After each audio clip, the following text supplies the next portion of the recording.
안녕하십니까. 반갑습니다. 3월 18일 금요일 새벽 말씀을 올리겠습니다. 성경 말씀은 마가복음 8장 27절에서 30절까지입니다. 예수와 제자들이 빌립보 가이사랴 여러 마을로 나가실세 길에서 제자들에게 물어 이르시되 사람들이 나를 누구라고 하느냐? 제자들이 여짜와 이르되 세례 요한이라 하고 더러는 엘리야 더러는 선지자 중에 하나라 하나이다. 또 물으시되 너희는 나를 누구라 하느냐? 베드로가 대답하여 이르되 주는 그리스도 신이이다 하며 이에 자기의 일을 아무에게도 말하지 말라 경고하시고 아멘.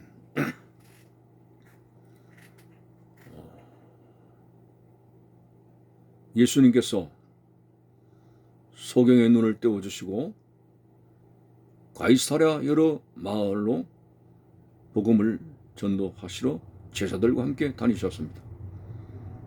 자, 어떤 이유에서인지 모르지만은 예수님께서 제자들에게 문득 사람들이 나를 누구라고 하느냐? 라고 물으셨습니다. 그래서 제자들이 대답하기를 어떤 사람은 세례 요한이라 하고 더러는 엘리야 더러는 선지자 중에 하나라고 합니다. 라는 답변을 했습니다.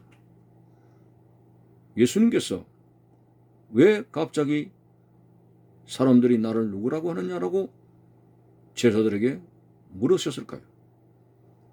아마도 가이사랴 여러 마을로 복음을 전하셨는데 거기서 어떤 이적을 행하셨는지 모르지만 주님이 안타깝게 생각하는 것은 이 세상을 구원하시기 위해서 저 천국에서 이 땅에 성경의 구약 성경에 약속한 대로 메시아로서 하나님의 아들 되신 예수 그리스도 이 땅에 왔어도 그것을 알아보지를 못하고 그 마을 사람들이 예수님을 하나님의 아들에 대한 구세주로서의 믿음을 가지지 않는 그런 안타까움이 돼서 예수님께서 말씀하신 것이라고 여겨지게 됩니다. 그렇지 않습니까? 예수님은 하나님의 아들로서 사실 유대인들이 메시아를 얼마나 기다렸습니까? 그 기다리던 메시아가 이 땅에 오셨고 특별히 가이사랴의 마을로 다니시면서 복음을 전할 때 그 기다리던 메시아가 직접 말씀을 전하고 있음에도 불구하고 아직도 그들은 메시아가 올 것만 생각하고 아직도 여전히 기다리고 있고 자신의 눈앞에 있는 메시아를 알아보지 못한 것에 대해서 예수님은 안타까워서 무리들은 도대체 내가 메시아로서 분명히 이 땅에 왔건만 나를 도대체 누구라고 하느냐? 왜 알아보지 못하느냐? 이런 관점에서 예수님께서 제자들에게 사람들이 나를 누구라고 하느냐라고 물으신 것이죠. 그랬더니 사람들의 형편을 제자들이 보고합니다. 예, 어떤 사람은 세례 요한이 죽었다가 다시 살아났다고 하고요. 어떤 사람은 엘리야라고 그러고 어떤 사람은 선지자 중에 하나라고 합니다. 이런 그 무리들의 반응, 제자들의 보고처럼 세례 요한이라 하고 엘리야라 그러고 하고 뭐 선지자 중에 한 사람이라 그러고 이게 답답하고 주님께서 안타까운 것인 거죠. 지금은 천국이 가까이 왔고 회개해야 될 때며 이제 예수 그리스도께서는 마지막 사역을 감당하시기 위해서 메시아로서 구약시대의 선지자를 통해서 예언하신 바로 그 메시아가 이 땅에 그리고 유대 지역에 왔는데도 불구하고 엘리야라 그러고 세례 요한이라 그러고 이게 얼마나 안타깝습니까? 예수님께서는 바로 그 부분을 지적하고 있는 것입니다. 그때 한 제자가 예수님의 안타까움에 대해서 시원하게 대답을 해준 답변이 있습니다. 바로 베드로였습니다. 베드로가 말을 하기를 주는 그리스도시요 살아계신 하나님의 아들입니다. 물론 마가복음에서는 주는 그리스도십니다 라고 간단하게 기록이 되어졌습니다만 다른 성경에 보면 주는 그리스도시요 살아계신 하나님의 아들입니다. 라는 정확한 답변과 신앙 고백을 했습니다.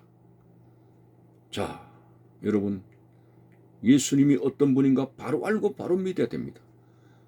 사도 요한은 요한 1서에서 말하기를 예수 그리스도, 예수가 하나님의 아들 되심을 부정하거나 예수님이 이 땅의 인카네이션, 다시 말해서 사람의 몸을 입은 육으로 오신 것을 부정한 그런 자들은 이단이다라고 했습니다. 적그리스도라고 했습니다. 초대교회 때 영지주의라고 하는 그 이단은 바로 예수님께서 육을 입고 오셨다는 것을 부정하고 있고, 예수가 십자가에 못 박히실 때 전혀 육을 입지 않았기 때문에 고통당하셨다는 그런 내가 목마르다 어떻게 나를 버리시나이까 이런 고백들을 다 부정하는 겁니다. 그분은 육을 안 입으셨기 때문에 고통을 모른다. 내가 목마르다 하는 것은 다 쇼다. 이런 식으로 말하는 영지주의의 무리 이단들. 그들이 바로 적그리스도입니다. 이렇게 예수를 바로 고백하지 못하고 바로 알지 못하면 구원에 이를 수가 없는 것이죠. 초상집에 간 사람 중에서 밤새도록 슬프다고 울면서도 아침에 자리에서 일어나서 하는 말이 누가 죽었더라 하는 말과 같습니다. 예수님이 어떤 분이신가, 예수님의 정체성에 대해서 모르면 구원받을 수 없는 2단, 3단이 되는 것이죠. 바울이 한때는 유다이즘에 빠져가지고 얼마나 주님을 대적했습니까? 적어도 바울이 생각할 때는 이 율법주의에서 볼 때는 이 예수라고 하는 교주가 이단이다 이렇게 생각했습니다. 그래서 예수를 믿는 사람들을 잡아 가두려고 한 것이죠. 자, 이렇게 예수에 대해서 무지한 사람들이 영적 무지에 빠지게 되고 구원에 이를 수 없는 구원의 신앙을 가지지 못한 사람이 될 수가 있기 때문에 너희는 나를 누구라고 하느냐라고 했을 때 주는 그리스도시요 살아계신 하나님의 아들입니다라고 고백한 이 신앙이 얼마나 구원과 직결되는 신앙인지 모릅니다. 바요나 시몬아 네가 복이 있다고 예수님께서 베드로를 칭찬까지 하셨죠. 자, 보십시오. 중세 시대의 교권주의가 하늘을 찌르는 듯 오류를 범했습니다. 소위 교황권입니다. 이 교황권이라고 하는 것은 사실상 성경에 없는 것입니다. 그런데 어떻게 해서 이 성경에서 이 교황권을 따가온 것일까요? 바로 오늘 이 본문에 주는 그리스도시요 살아계신 하나님의 아들입니다라고 고백했을 때 예수님께서 하신 말씀, 이 반석 위에 내 교회를 세우겠다. 자, 이렇게 성경 말씀을 기록된 것을 근거로 해가지고 바로 베드로가 반석이니까 이 베드로 반석 위에 교회의 열쇠를 주셨다 이거죠. 그래서 베드로가 일대 교황이 되고 그 중세 가톨릭은 이제 교황 제도를 그 성경 말씀을 근거로 해서 우리가 교황이다. 천국의 열쇠를 가지고 있다. 그래가지고 이 교권을 얼마나 하늘 찌르다게 그렇게 휘둘러댔는지 중세의 가톨릭 교회 사회는 한마디로 종교의 암흑기라고 할 정도입니다. 이것도 분명히 주님에 대해서 몰랐기 때문에 이런 무지한 짓을 하게 됐습니다. 도대체가 이 반석 위에 교회를 세운다고 하는 그것이 무엇입니까? 오늘 중세 가톨릭은 이 반석 위에라고 하는 베드로 반석 위에 한마디로 베드로가 일대 교황이게 되고 베드로에게 천국 열쇠를 주었고 우리들은 베드로의 후계자다라고 말을 하는 거죠. 천만의 말씀입니다.